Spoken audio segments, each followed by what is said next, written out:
আসসালামু আলাইকুম। আমি আজকে আপনাদের সামনে একটি ফতুয়া এবং জাইঙ্গা কাটিং ডিজাইন করে নিয়ে আসলাম। কিছু লেস আর এখানে শুধুমাত্র এক গজ কাপড় ব্যবহার করতেছি। এখানে 4 বাজে কাপড়টি আছে। এই যে এদিক দিয়ে হইলো খোলা সাইড, ওই পাশে বন্ধ সাইড, এইখানে বন্ধ সাইড আছে।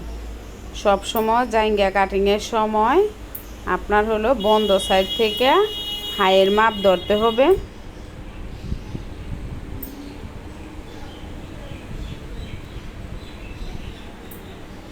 এখন আমরা নিচ থেকে 2.5 ইঞ্চিতে দাগ টানলাম, আর উপরে হলো এটা রাবারের জন্য রাখলাম। আর হাই যা হবে তা নিব। তুলনামূলক প্যান্টের সাইতে জাইঙ্গার হাই ছোট হয়, থাইয়ের দিক দিয়ে বেশি হয়।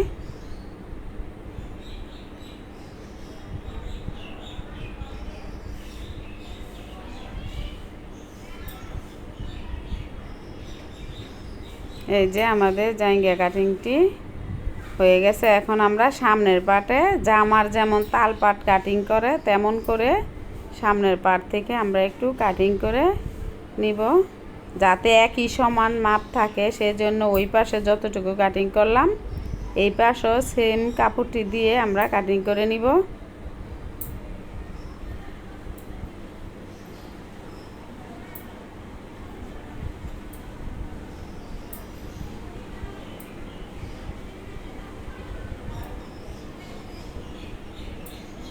এখন আমরা এই লেসটিকে কাটিং করে ছোট করে নিব। জাইঙ্গাতে উপরে ডিজাইন দিব লেস দিয়ে। এই যে এইভাবে সেলাই করে বসিয়ে নিব। ফার্স্ট টাইমে সবার আগে যখন সেলাই করব দুই পাশে সেলাই করতে হবে আস্তে আস্তে করে। আমরা 2 ইঞ্চি নিচে থেকে দিলাম উপর থেকে লেসটিকে।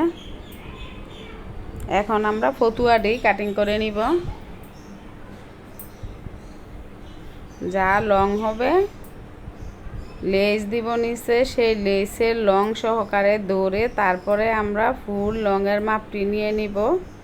2.5 ইঞ্চি লেস হবে নিচে।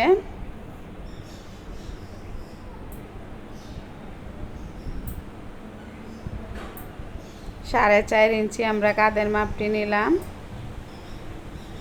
আপনি বাচ্চা বড় ছোট বুঝে আপনি কাঁধের মাপ নেবেন। বিশেষ করে আরমোলটি একটু বড় হয় ফতুয়াতে।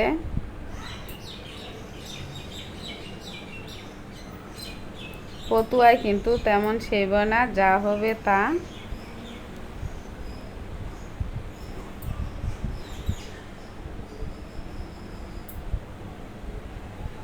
বাচ্চার বডি যা হবে তা 4 ভাগের 1 ভাগ দিয়ে নিলাম।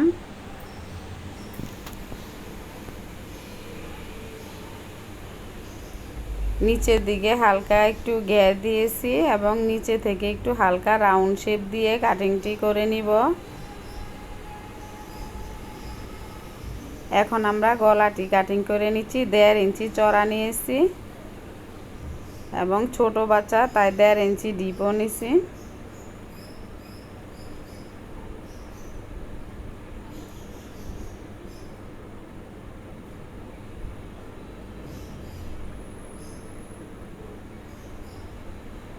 এখন আমরা সামনে যাতে মাথা ঢুকে তার জন্য একটু ফাড়া ডিজাইন করে নিব। এখানে ডুরি দিব ডিজাইন করে একটু।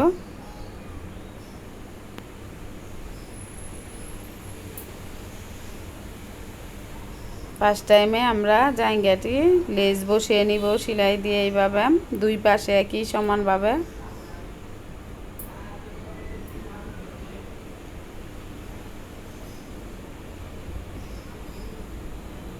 এই যে আমরা সেলাইটি করে নিয়েছি।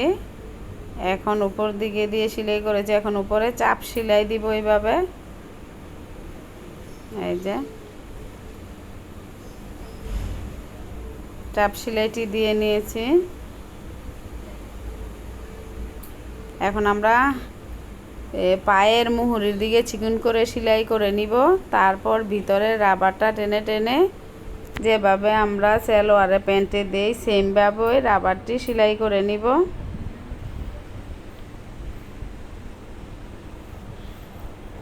একইভাবে আমরা রাবারটি দুই পাশে সেলাই করে নিয়েছি। এই যে এখন দুই পাশে শুধু টান দিয়ে সেলাই জয়েন দিলেই হয়ে যাবে।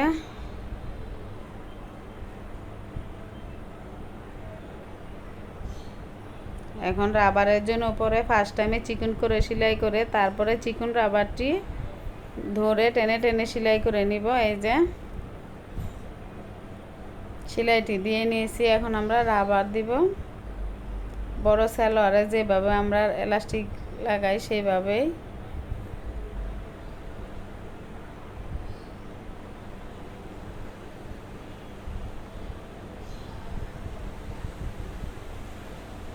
আমাদের জাঙ্গিয়া প্যান্টটি প্রায় হয়ে গেছে।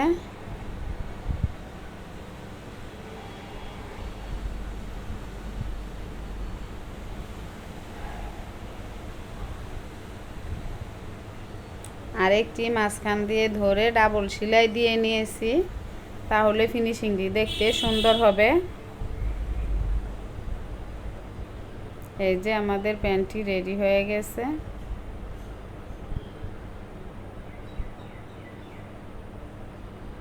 এখন আমরা ফতুয়াটি সেলাই করে নিব। ফার্স্ট টাইমে ওই যে ফিতা ডুরি দিব, তার জন্য আমরা কাপড়টি যে যতটুকু ফাড়া দিয়েছি সেমভাবে ধরে ওই এক্সট্রা পটি কাপড়টা তো ফাড়া দিয়ে নিব।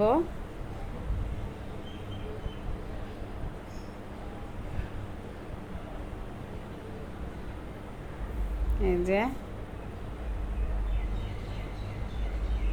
এখানে আমরা এই পটিটি জয়েন দেওয়ার আগে ভিতরে ডুরি উল্টিয়ে দিয়ে সেলাই করব। এই ডুরির জন্য এই কাপড়টি কাটিং করে নিয়েছি সেলাই দিয়ে, তারপরে মেশিনের সুই দিয়ে উল্টিয়ে নিব। এই যে ফার্স্ট টাইমে আমরা ডুরিটি দুই সাইডে 1/2 ইঞ্চি নিচে দিয়ে তারপরে পটিটি সেলাই করতে হবে।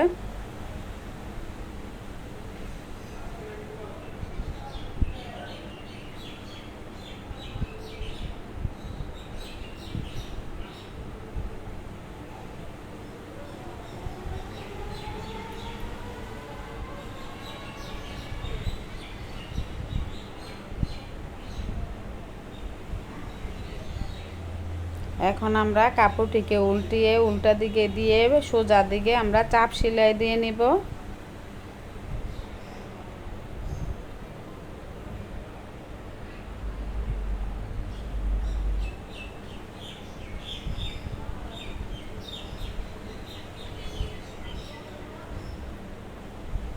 এখন আমরা দুই পাশে কাপটি জয়েন দিয়ে নিচ্ছি।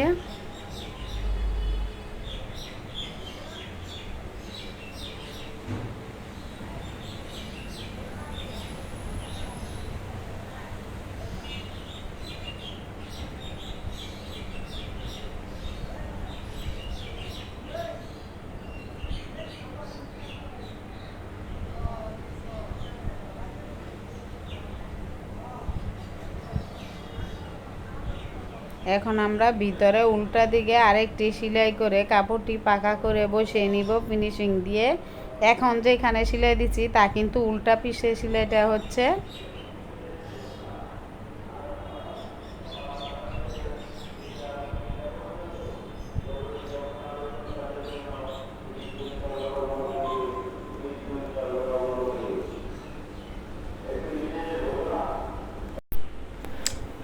এখন আমরা বাঁকা করে কাপড়টি কেটে নিয়েছি কালারিং। গলায় প্রথমে পাইপিংটি দিয়ে নিব। প্রথম কিন্তু আমরা উল্টা পাশ থেকে বসাচ্ছি, ডাবলে সমান করে ধরে। পাইপিংয়ের কাপড়টা কিন্তু সব সময় আপনার আড়া কাপড় থেকে কাটিং করতে হয়, এটা সবাই জানে মোটামুটি।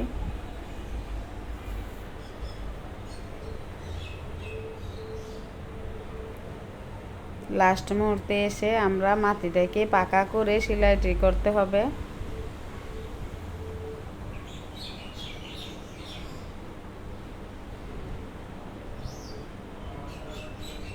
ফার্স্ট টাইমে উল্টা পাশ থেকে সেলাই করতে হয়, তারপরে লাস্টে ফিনিশিং সোজা দিকে দিতে হয়। ছোট ছোট করে আমি একটু কাটিং করে নিচ্ছি, তাহলে ফিনিশিং ভালো আসে। এই যে এখন আমি সোজা পাশে সেলাইটি দিয়ে নিব।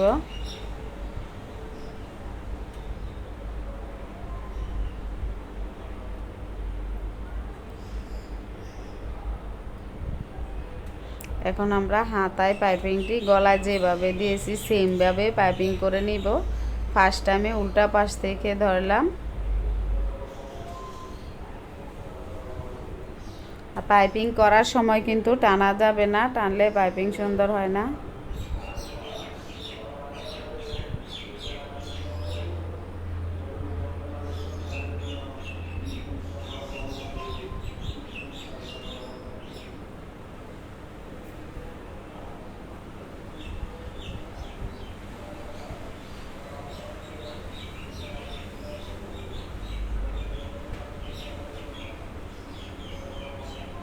এখন আমরা নিচে যে লেস দিয়ে ডিজাইন দিব তার জন্য হালকা হালকা করে কুচি দিয়ে নিচ্ছি লেসটাতে। নিচে এখন জয়েন দিয়ে নিব।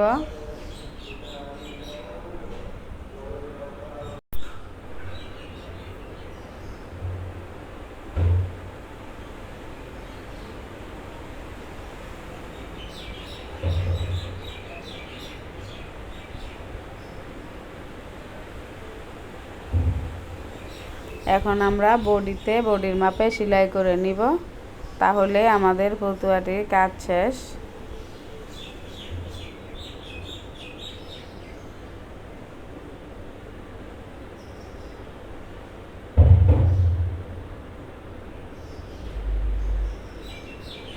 এই যে আমাদের ড্রেসটি হয়ে গেছে।